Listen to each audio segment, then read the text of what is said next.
हरे कृष्णा। आज का मेरा ये वीडियो स्पेशली उन बच्चों के लिए है जो टीन एज में हैं, जो मतलब कि 10वीं और 12वीं के एग्ज़ाम्स देने वाले हैं। और ऐसे बच्चे जो पढ़ाई में जिनका मन नहीं लगता और जो ये कहते हैं कि हमें तो टाइम ही नहीं मिलता पढ़ने का, और जो ये कहते हैं कि हम कैसे पढ़ाई करें, हमें कुछ समझ नहीं आता कि हम कैसे पढ़ाई करें। तो आप YouTube में इतना सर्च करते हैं, तो इस वीडियो को भी ज़रूर आप देखिए, तो शायद आपके फ़ायदेमंद होगी। तो मैं सभी बच्चों को, सभी स्टूडेंट्स को जो पढ़ने वाले हैं, मैं उनको बोलना चाहती हूँ कि बच्चों, आपको कैसा लगता है कि जब आप पूरे साल नहीं पढ़े और पता चलता है कि एक हफ्ते के अंदर आपके एग्ज़ाम्स हैं, या आपको कैसा लगता है कि आपका पेपर ख़राब हो जाता है, या आपको कैसा लगता है कि आपका पूरा साल ख़राब हो गया सिर्फ आपके ना पढ़ने के कारण। फिर आप डिप्रेशन में आ जाते हैं। क्यों? क्योंकि आपने जो टाइम, आपका जो वैल्यूएबल टाइम है, आपने ये पूरे साल वेस्ट कर दिया। और ये वेस्ट आपने कहाँ किया, कैसे किया ये वेस्ट?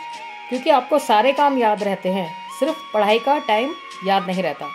आपको कोई टेंशन नहीं है कि पैसे कहाँ से आएंगे तुम्हारी पढ़ाई के लिए, तुम्हारी हर चीज़ के लिए।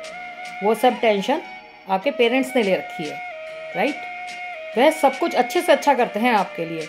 आपकी एक बार बोलने की देर होती है कि आपके मम्मी पापा वो चीज़ आपके लिए हाजिर कर देते हैं कि हमारे बच्चे को किसी भी चीज़ की कमी ना हो। वो अपना ज़रूरी सामान लाना पोस्टपोन कर देंगे और आपकी फरमाइश ज़रूर पूरी करेंगे। आपको इस चीज़ का एहसास अभी नहीं होगा, लेकिन जब आप पेरेंट्स बनेंगे तब आपको पता चलेगा। तो आपको पता चलेगा कि कितना दुख होता है कि माँ बाप अपने बच्चों के लिए सब कुछ हाजिर कर देते हैं और बच्चे उसका ज़रा सा भी उसका रिज़ल्ट अच्छा नहीं देते। तो आप सबसे पहले यह नज़र डालो कि आपने किन किन चीज़ों को आपने ज़रूरी बना रखा है, और आपका दिन कैसे शुरू होता है, कैसे आप पढ़ाई को टाल टाल कर रात को बिस्तर में घुस जाते हो और सुबह आपकी नींद 11 बजे खुलती है और आप कहते हो अरे यार अभी तो सोया था, इतनी जल्दी सुबह भी हो गई है। सुबह तो ठीक टाइम पर हुई है। सूरज जी को कोई नहीं कहता कि अब आप उग जाओ। वो अपना काम रोज़ बिना नागा करते हैं। कोई उन्हें ऑर्डर नहीं देता कि आपका ये काम है करो। उन्हें खुद पता है कि अगर मैं नहीं उगूंगा तो लोग पृथ्वी पर हैं, उन्हें खाना पीना और जीवन नहीं मिलेगा। वो बिना स्वार्थ के अपना कार्य करते रहते हैं, जैसे आपके पेरेंट्स करते हैं, बिना स्वार्थ के। उनको आपसे कोई लालच नहीं है। उनको बस ये रहता है कि हमारे बच्चे का भविष्य संवर जाए, हमारे बच्चे का भविष्य बहुत अच्छा और सुनहरा हो जाए। ऐसे ही सूरज जी भी आपसे कुछ नहीं मांगते। आप उन पर जल अर्घ चढ़ाकर उन्हें प्रसन्न कर देते हो और वो प्रसन्न हो जाते हैं। क्या आपको लगता है कि आपके जल धूप दीप जो आप उनको दिखाते हो, उनको चढ़ाते हो, उसकी ज़रूरत उनको है? आपको लगता है क्या? ऐसे ही आपके पेरेंट्स हैं, बिना स्वार्थ के आपका सारी डिमांड पूरी करते रहते हैं, आपका सारे काम पूरा करते रहते हैं, चाहे उनके पास कुछ हो या ना हो। वो अपनी इच्छाओं को मार करके आपकी इच्छाएं पूरी करते रहते हैं कि जिससे आपका भविष्य सुनहरा हो जाए, आप किसी काबिल बन जाओ। तो जो लफड़े आपने पाले हुए हैं पढ़ाई के अलावा, वो क्या हैं, ज़रा हम उन पे भी नज़र डाल लेते हैं। जो आपके और आपकी पढ़ाई के बीच में आते हैं। आपको पढ़ाई में इंटरेस्ट नहीं आता, लेकिन आपको दूसरों की बातों में बहुत इंटरेस्ट आता है। राहुल की गर्लफ्रेंड को कैसे इम्प्रेस करना है, सचिन की बाइक कैसे मांगनी है अपनी गर्लफ्रेंड को घुमाने के लिए, या वो क्लास में क्यों नहीं आई, मेरी फ़ोटो पर लाइक क्यों नहीं हुआ, अरे उसने तो ब्लू टिक हो गया है, उसने तो देख लिया है मैसेज फिर भी रिप्लाई नहीं किया, किसी ने कमेंट भी नहीं किया, अरे सीन ही नहीं किया, ब्लू टिक भी नहीं हुआ, ऑनलाइन भी नहीं हुई, और ऑनलाइन हुई थी, लास्ट सीन तो दिख रहा है पर मेरा मैसेज सीन नहीं किया। और पढ़ाई के अलावा आपकी मोबाइल तो जान है। फिर मोबाइल चार्जिंग में, अरे यार कितना टाइम लगेगा, चार्ज कर लूँ मोबाइल, रात को चलाना है, पर रात को पढ़ाई याद नहीं आती। फिर अचानक आपके फ्रेंड ने बोल दिया यार सेल लगी है ब्रांडेड चीज़ों की। फिर उसके बाद आपको याद रहता है कि सैलून जा कर के मेरे को अपनी कटिंग करवानी है, मेरे को हीरो टाइप लुक देना है अपने आप को। फिर शॉपिंग करके आते हैं आप फ्रेंड्स के साथ, और अपना सारा टाइम आप अपना किल कर देते हैं। और आपकी रोज़ की ये रूटीन करते करते करते करते एग्ज़ाम्स आ जाते हैं। फिर आप फटाफट अपना टाइम टेबल बनाते हैं और स्टडी करना शुरू कर देते हैं। और स्टडी भी कैसे, बुक्स खोलते ही आपको नींद आनी शुरू हो जाती है। तब आपको मोबाइल याद आता है, और थोड़ा सा सिलेबस आप पढ़ करके फिर सो जाते हो। फिर एग्ज़ाम्स हुए और एग्ज़ाम्स में रिज़ल्ट आता है फेल रिज़ल्ट आएगा नेचुरली। जब आप पूरे साल नहीं पढ़ोगे तो रिज़ल्ट फेल ही आएगा। फिर होता है डिप्रेशन का दौर। फिर आप डिप्रेशन में आ जाते हो और फिर आप कोई मोटिवेशनल स्पीच सुनते हो और अपने से वादा करते हो कि नेक्स्ट टाइम पक्का पढ़ूंगा या मैं पढ़ूंगी। पर क्या नेक्स्ट टाइम भी सेम रूटीन नहीं रहता आपका? तो सेम रूटीन रहता है, आप सेम रिपीट यही करते हो और फिर उसके बाद करते करते आपके सालों साल बीत जाते हैं। तो मैं इसीलिए 10th और 12th के स्टूडेंट्स को ये बोलना चाहती हूँ कि ये आपका फ्यूचर का, ये आपका बेस है। इसके मार्क्स आपको आगे तक भी काम आएंगे। आज भी हमें काम आते हैं अपने 10th और 12th के मार्क्स।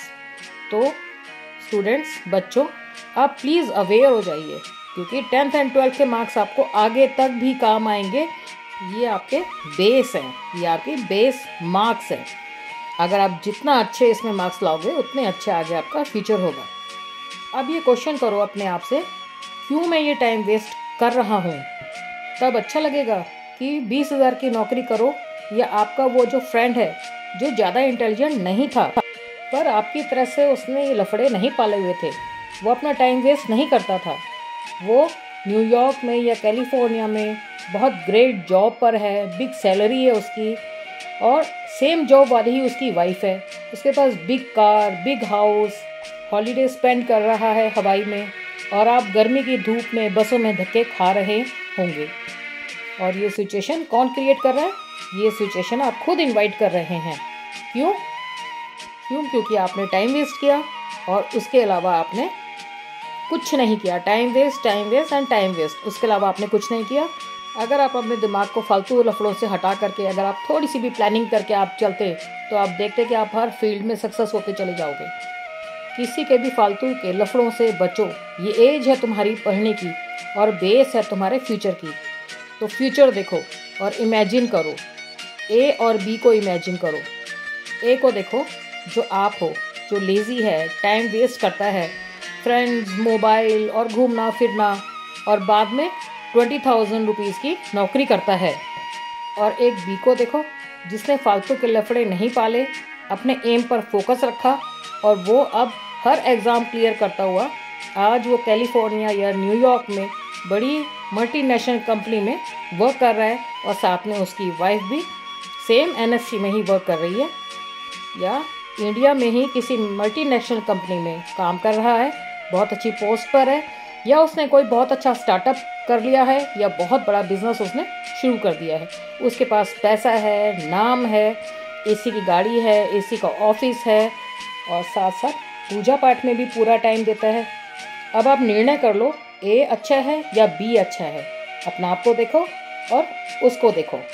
या तो अभी मज़े कर लो, एंजॉय कर लो और बाद में स्ट्रगल करो, या बाद में स्ट्रगल कर लो और अभी मज़े कर लो। ये आप ही की लाइफ है, चूज़ आपने करना है कि आपने क्या करना है। अभी मेहनत कर लोगे तो आप बी की तरह से सक्सेस हो जाओगे, और अगर आप अभी मेहनत नहीं करोगे, अभी मज़े कर लोगे तो बाद में आपको रोना तो पड़ेगा ही, डेफिनेटली रोना पड़ेगा, ये तो फॉर श्योर है। Decision is yours. If you take pain first then you gain next, but if you take gain enjoy then you definitely get pain in next, means in future. आप मेहनती हो पर आप अपने आप को कन्विंस नहीं कर पा रहे हो। डीपी चेंज करने से ज़िंदगी नहीं बदलती, अपना एटीट्यूड बदलो। अपने एटीट्यूड बदलने से ज़िंदगी बदलती है। रोज़ रोज़ माँ बाप के पैसों से पार्टी थ्रो करने से नाम नहीं होता बच्चों। काम करोगे, सफल होगे और अपने पैसे से पार्टी थ्रो करोगे तभी नाम होगा। 24 घंटे सोने से सपने पूरे नहीं होते, कई बार सोने को त्यागने से सपने पूरे होते हैं। सक्सेस की भूख होनी चाहिए। जिस दिन सक्सेस की भूख आपको लग गई, आपको ऊंचाइयों की सीढ़ी, तरक्की की सीढ़ी चढ़ने से कोई नहीं रोक सकता। तो जब भी पढ़ने बैठो, बी को अपने दिमाग में बिठा कर पढ़ो, अपने सक्सेस फ्यूचर को ध्यान में रख करके पढ़ो। कोई भी मोटिवेशन आपको चेंज नहीं कर सकता जब तक आप अपना फ्यूचर वर्जन देखकर अपना माइंड सेट ना करो। अपने आप को रेडी करो कि मुझे यहाँ पहुँचना है, ये अचीव करना है। तो अपने आप को तैयार करो अपने सुनहरे भविष्य के लिए और और ये प्रण करो कि मुझे ए जैसा तो बनना ही नहीं है कभी भी। तो रेडी हो जाओ आज से ही, अभी से ही, for the victory of yours. जीतने के लिए खड़े हो जाओ, जग जाओ और आगे बढ़ो। बढ़ो, देश में अपना नाम बनाओ, अपने देश को पूरी दुनिया में चमकाओ, जिससे लोग तुम्हें इमिटेट करें, तुम्हारी नकल करें और तुम्हें फॉलो करें। तब तुम्हें लोगों को कहना नहीं पड़ेगा कि मुझे फेसबुक पर फॉलो करो। लोग अपने आप ही तुम्हें फेसबुक पर फॉलो करेंगे, इंस्टा पर फॉलो करेंगे, यूट्यूब पे फॉलो करेंगे, हर जगह तुम्हें खुद ही फॉलो करेंगे।